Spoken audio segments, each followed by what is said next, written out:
you've brought a bag of products with you today.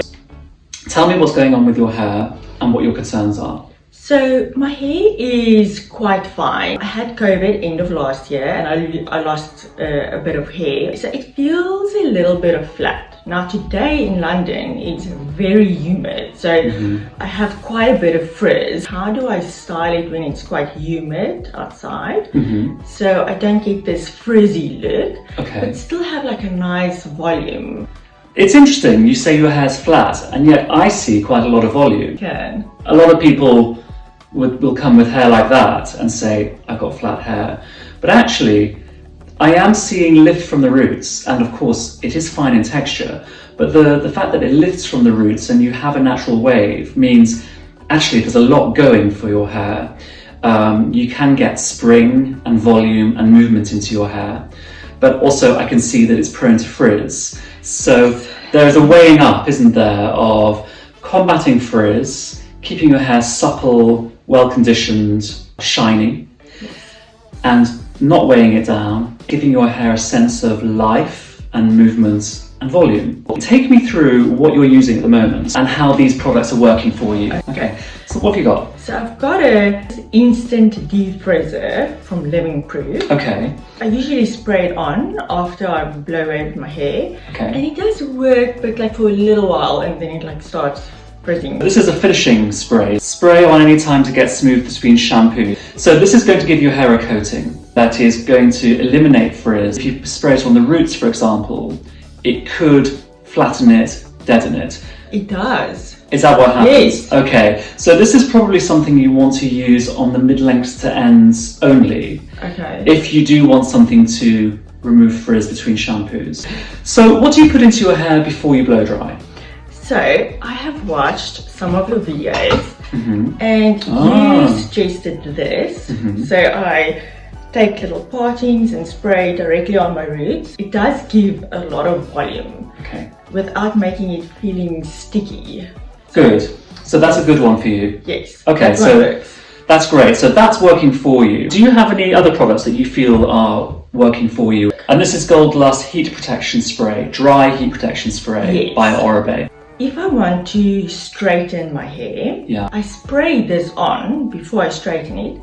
And so I don't spray from the roots, just like from the ends. And it gives it like a nice shiny look. Okay, so I think this is a great product for you, and it sounds like it's helping, giving your hair the foundation. Do you use anything for removal of frizz or frizz control when your hair is damp before you start blow drying? So I use this. It's called Grow Gorgeous Repair Heat Protection Leave-In Oil, but I do find that it really flattens it. I would suggest that an oil will be too heavy for your hair. Unless you want to use it specifically to create a certain look. Peter, good boy. I would say the thing with oils is, because your hair is very, very fine, and although it does have volume in it, and there's an element of frizz texture factor, I would suggest that an oil very often is going to be slightly too weighty for you. Bearing in mind you want to get volume, you might be better going for a serum. Anything else? So then I saw your videos, Cool Girl. I think I'm not using this correctly. My suggestion with a product like this is, rather than spraying it over your hair as you would a normal hairspray, because this has a dry shampoo in it which helps to add structure and it acts as a scaffolding to your hair, you actually want to spray it into the roots in the same way that you would spray your preparatory blow dry spray into the roots. And that will help your hair to open out and become fuller. That's what this will help you do. When you blow dry your hair, how do you go about it? So I saw one of your videos that you use a smaller brush. Now the smaller one, I really struggle to keep it like in the air.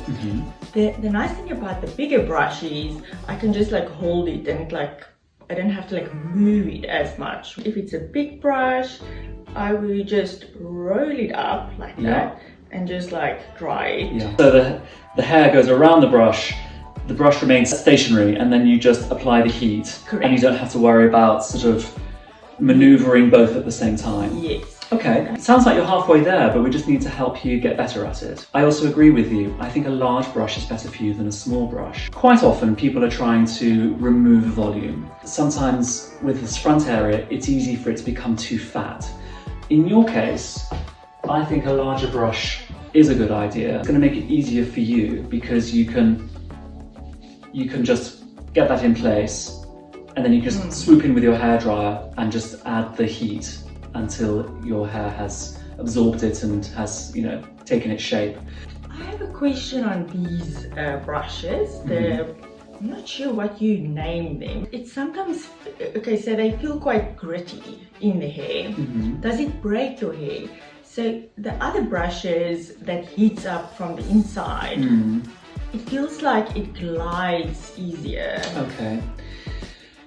I don't use those brushes. I don't use those because the metal barrel or the ceramic barrel gets hot, and so it becomes a mixture of blow drying your hair and running your hair over a hot iron. Whilst they can be very useful to gain results quickly and effectively, over time your hair will become stressed, it will start to dry out, and heat damage is a sort of damage that you can never repair effectively.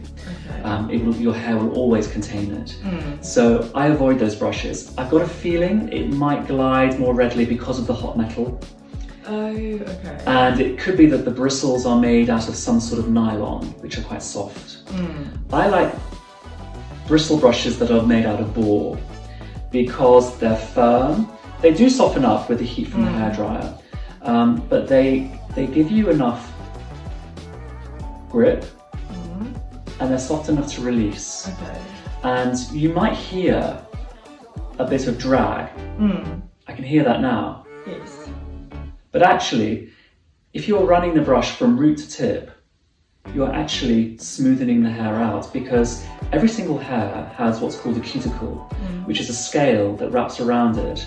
And if you were to go against it like that, from tip to root, you will open that scale up. But actually, when you run a brush from root to tip, you actually smoothen it and close that cuticle down. And when you close the cuticle down, it protects the hair and it makes the hair reflect light better, so it shines. Okay. So it's like polishing leather shoes. The friction that you're experiencing between the brush and your hair is not a bad thing. It's a good thing, because actually what you're doing every time you run the brush through it is you're smoothing the cuticle of the hair.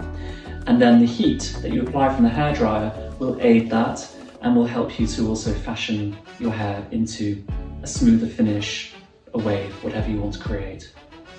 Oh, brilliant, yes, I see. It's Can you quite see smooth how much smoother that is? Yes. Just because we ran the brush over it 10 times. What I find with new brushes is that they will be a little stiff when you first buy them.